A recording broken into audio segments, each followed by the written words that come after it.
You know those places that just sound like stepping into pure mountain majesty? Well, Hurricane Ridge in Olympic National Park. It absolutely fits that bill. Hmm. It's a year-round draw, apparently the most visited spot in the whole park, and incredibly, it's the only high-elevation area you can actually drive to on a paved road. Yeah, that access is key. It really opens up this, unique alpine environment to so many people. Makes it a fantastic place to start understanding the forces shaping the Olympics. Exactly.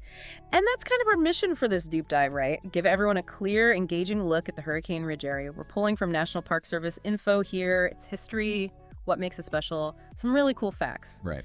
Now, when we say trail, you might picture like a narrow path, deep woods, and we will get to specific trails, definitely. Sure. But for now, think of Hurricane Ridge as that whole broader, breathtaking area you read at the end of the road. Because honestly, even if you don't hike far, the panoramic views alone are just, wow, worth the drive. Oh, absolutely. Stunning vistas across the entire Olympic range on a clear day. So those views, they're a direct result of the geography, you're saying? The name Hurricane Ridge. It's not just catchy. No, not at all. It earns that name. It sits on this steep ridge, a major divider, really, between the interior mountains and the lower elevations, the Strait of Juan de Fuca, Puget Sound lowlands. Okay, let's unpack that geography a bit. Sea level to 6,000 feet in just 10 miles. That's a really rapid climb. It is a very steep gradient. And that quick elevation change, it makes it a really significant factor in the region's weather. It's basically the last big high-elevation hurdle for weather systems rolling in off the coast. Ah, so it sort of acts like a trigger for weather, like it forces things to happen? In a way, yeah. As air hits that steep slope, it's pushed upwards fast. That leads to, well, significant precipitation. Heavy snow, lots of rain, and yeah, true to the name, those persistent high winds. And that impacts everything for the park. How they manage fire risk, search and rescue, road plowing, visitor safety, especially that winter use area. It all revolves around those conditions. Right, because it's not just summer up there, is it? I know it's pretty big for winter sport. Oh, definitely. Downhill skiing, backcountry stuff, snowshoeing, snowboarding, all really popular. And when you look at the snowfall amounts, you could see why. Which, according to the data, is substantial. We're talking an average max snowpack depth of 104 inches. That's almost 9 feet. Maybe 9 feet on average, yeah. And the deepest they recorded, a staggering 156 inches. That's 13 feet back in water year 2012. 13 feet. And just for folks listening, a water year is just how hydrologists track water data over a 12-month cycle, usually October to September. Exactly. But what's really fascinating is just how much it swings year to year. Yeah. Like water year 2015, the max depth was only 25 inches, barely over 2 feet. Wow, that's a huge difference. It really highlights how dynamic it is. Conditions fluctuate wildly. And the meltout timing varies a lot too then. Average is June 19th, but it's been as early as May 2nd in that low snow year 2015. Right. And as late as July 25th back in 2011. That's a big window. It is. It really reflects that interplay between temperature and how much snow actually fell. And then think about the total annual snowfall average is 32 feet. 32 feet. Yeah. And the highest estimated was 47 feet in water year 2011. Just imagine that winter landscape. It's like a 3-story building's worth of snow falling each year on average. Good grief. That massive accumulation is what makes the winter recreation possible. And of course, it feeds the water supply for the whole region come spring and summer. Okay, 32 feet average. Wow. And the snowiest months seem to be December, March, November, January, February. That makes sense for the winter season. Typically. But all that snow, even when it's piled high, it holds a lot of water, doesn't it? The water equivalent. Precisely. The average maximum snow water equivalent, basically how much water is in the snowpack, is over 41 inches. And the deepest recorded was almost 66 inches, again in 2011. That's a huge amount of stored water that eventually melts into the rivers and streams. Yeah. And the average date they hit that maximum snowpack depth is usually around April 18th. This data comes from places like the Cox Valley Snow Course, the Waterhole Snowtel site, long-term monitoring stations. Very valuable stuff. Now, here's something really interesting I thought. There's a longer-term trend happening with the snowpack. Yes, that's right. The data from the Cox Valley Snow Course, which goes way back to 1968, shows about a 15% decrease in the April 1st snowpack measurement since then. 15% decrease. Wow, that's significant. It is. And it's not just a number, right? It hints at potentially big shifts for the ecosystem, water availability, maybe even the future of winter activities up there. It's a clear indicator of change. 15% since 68 really puts it in perspective. And there was that one crazy year, 1999, even before all the automated snowtell sites were fully up. Oh yeah, it's a famous one. Water year 1999. Insanely heavy snowfall. The 15-foot snow stake they had up there, completely buried. No way. Yeah, the last measurement they got was 227 inches. That's nearly 19 feet in late February. After that, the stake was just gone under the snow. Gives you a sense of the extremes possible. Unbelievable. Okay, so snow is obviously huge, but what about just general precipitation, rain and snow combined throughout the year? Well, the average annual total is just over 71 inches. But what's really striking is how much more that is than nearby lower spots. Hurricane Ridge gets about 127% more precipitation than the Elwha Ranger Station down below. 127% more. That really shows the effect of that mountain barrier we talked about. It absolutely does. And it's interesting, it's almost an even split, rain versus snow. About 54% of the precipitation happens when the average daily temp is at or below freezing, 32 Fahrenheit. Okay, so truly an environment shaped by frozen precipitation. Very much so. What about the extremes for total precipitation? Wettest and driest years? Yeah, the highest recorded annual total was 87 inches, back in that big snow year, 2011. Makes sense. And the lowest was just over 46 inches in 2001. Again, you see that big variability. Month-wise, November is typically the wettest, over 12 inches on average. Okay. And July is usually the driest, less than an inch on average. Pretty standard Pacific Northwest pattern, wet winters, dry summers, just amplified. Right, amplified is a good word for it. Okay, let's shift to the air itself. Temperatures. What's it feel like up there?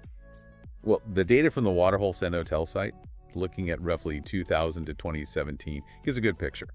Summer, say, June through August, average high is just under 60 Fahrenheit. Average low is around 41, 42 degrees. So pretty mild days, but it cools off quite a bit at night. Layering sounds essential, even in summer. Oh, absolutely. Always bring layers. Yeah. The absolute highest temp recorded in that period was 84 degrees, but they've also seen it dip down to 27 degrees. In June. 27 in June. Okay, yeah, definitely be prepared for anything temperature-wise. For sure. And winter, I'm guessing significantly colder. Oh, yeah. December through February, the average high is around 34 degrees, just above freezing. The average low drops down to about 24, 25 degrees. Brisk. And the absolute coldest recorded was minus 11 Fahrenheit. Bone chilling. Minus 11. Wow. But on the flip side, they've also had days in January reach 57 degrees. Get those warmer pushes of air sometimes. So from a net 11 to 57 in the same season range, that's a huge swing. It's a massive range. Really highlights those dynamic weather patterns again. And of course, we absolutely have to talk about the wind. We mentioned the name. It sounds like it's a defining feature. No question. Hurricane Ridge lives up to its name. High wind days defined as gusts over 39 miles per hour, so gale force happen about 15% of the time. 16%, so more than one day a week on average. That's right. It's pretty frequent. November tends to be the windiest month. High winds almost a third of the days in November. Wow. Other windy months are usually January, March, December, October, February. So yeah, it's a factor for a big chunk of the year. July is typically the calmest. And we're not just talking a stiff breeze here, are we? Gale force, even hurricane force. Correct. Hurricane force winds at 73 miles per hour or more hit Hurricane Ridge an average of 4 times a year. 4 times a year. Yep. January historically sees the most of those really extreme wind events. And the highest gusts they recorded between 2004 and 2017, 98 miles per hour. 98? Good grief. Hold on to your hat, your camera, maybe yourself. Exactly. Recorded twice, actually November 2004 and March 2011. So yeah, layers are key, but being ready for serious wind is also crucial planning. Definitely good advice. Okay, so we have this dramatic climate shaping this incredible landscape. What does that mean for actually exploring Hurricane Ridge? You mentioned trails. Right. As you said at the start, it's the jumping off point for a lot of great high elevation hikes. One that's super popular, a really good day hike option, is the Hurricane Hill Trail. Ah, yes, I saw that one highlighted. About 3 miles round trip, 700 feet elevation gain. Sounds manageable for a lot of visitors. Is. And the payoff on a clear day is just incredible. 360-degree views. You see the Olympic spread out, Griff Peak, look across the water to Vancouver Island, down the Strait of Juan de Fuca. Just stunning. Nice. And the trailhead's easy to find. Yeah, pretty straightforward. Just go about 1.5 miles past the main visitor center. It's right at the end of Hurricane Hill Road. Okay. And the trail itself, is it like super steep the whole way? Well, the initial part is actually fairly accessible, some paved sections even. Yeah. But it definitely gets steeper later on. So something to be aware of if mobility is a concern. Good to know. Oh, and a useful tip. If the main trailhead lot is full, which happens, there's overflow parking down at Picnic Area B. Okay, handy. Now, what about folks who maybe aren't up for a hike? Even that one, can you still get those amazing views we keep talking about? Oh, absolutely. That's one of the best things about Hurricane Ridge. Even if you don't walk more than a few steps from your car, the panoramic views from the main parking lot area are gorgeous. Like 270 degrees of mountain vista on a clear day. That's fantastic. It really makes it worth the drive up, even for a short visit. Yeah. It's such an accessible way to just immerse yourself in that high mountain scenery. Yeah, that accessibility is huge. But there's nothing worse than driving all the way up there and just finding yourself inside a cloud, right? Exactly. Which is why, honestly, checking the park's live webcam feed before you leave Port Angeles is always a good idea. Smart. The ridge can often be socked in with low clouds, fog, or rain, even when it's nicer down below. If it is socked in, don't despair. There are great alternatives nearby. Maybe try the Little River Trail or go explore Dungeness Spit out on the coast. Different vibe, but still beautiful. Good backup options. And one other thought, if you want a snow-free view that involves a bit of a hike, maybe later in the season, the Deer Ridge Trail has a lookout point or a seat. It is steep, though, so fair warning. Okay. Good options depending on conditions and energy levels. And I guess the road itself, conditions can probably change fast, especially with all that snow. Definitely. That road up to Hurricane Ridge, conditions can be really variable, especially fall, winter, spring. Okay. It is absolutely essential to check the official Olympic National Park website for the current road conditions page or call their recorded info line before you head up. Right. Like as of today, April 15th, 2025, you definitely need to check the alerts for the road status. It can close or require chains unexpectedly. Safety first. Absolutely. Check before you go. Okay. Okay, so stunning views, wild weather, hiking options. What about wildlife? See much up there? Well, you're probably not going to see Roosevelt elk. They tend to stick to the lower valleys, the rainforests, and black bears. They usually avoid busy areas like the visitor center. But the higher elevations around the ridge, prime territory for Olympic marmots in the summer. The local celebrities. The whistling marmots, right. They're only found there. That's them. Endemic to the Olympic Peninsula. Yeah. They're a real treat to see, honestly. But, and this is super important, always view them from a safe distance. The park recommends at least 150 feet. Got it. And please, never, ever feed them or any wildlife. It disrupts their natural behavior, can make them sick, and ultimately does more harm than good. Right. Respect the wildlife. Keep your distance. Keep your food to yourself. Good rule anywhere in nature. Absolutely. So wrapping this up, Hurricane Ridge really sounds like this incredibly dynamic, really special place in the park. It truly is. You've got this dramatic climate, the huge snowfalls, the strong winds, the temperature swings, all creating this breathtaking scenery that's remarkably reachable by car. It's a place where you can really feel the power and beauty of the Olympics. Yeah. Seems like whether you want that easy scenic drive, a picnic with an epic backdrop, or you're ready for some challenging high country hiking, it offers a lot. It really does. And it's just a powerful reminder of those natural forces constantly at work, Yeah. Thinking about how wind and snow have sculpted that landscape over millennia and how that environment shapes the unique plants and animals that have adapted to live there. Kind of makes you wonder, what other secrets does that ridge hold?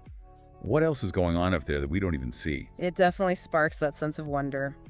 Well, if folks want to dig deeper into specific trails, get those crucial road condition updates, or learn more about the marmots and other wildlife, the place to go is the official National Park Service website for Olympic National Park. Yep, invaluable resource. Great info there. Thanks so much for joining us for this deep dive into Hurricane Ridge.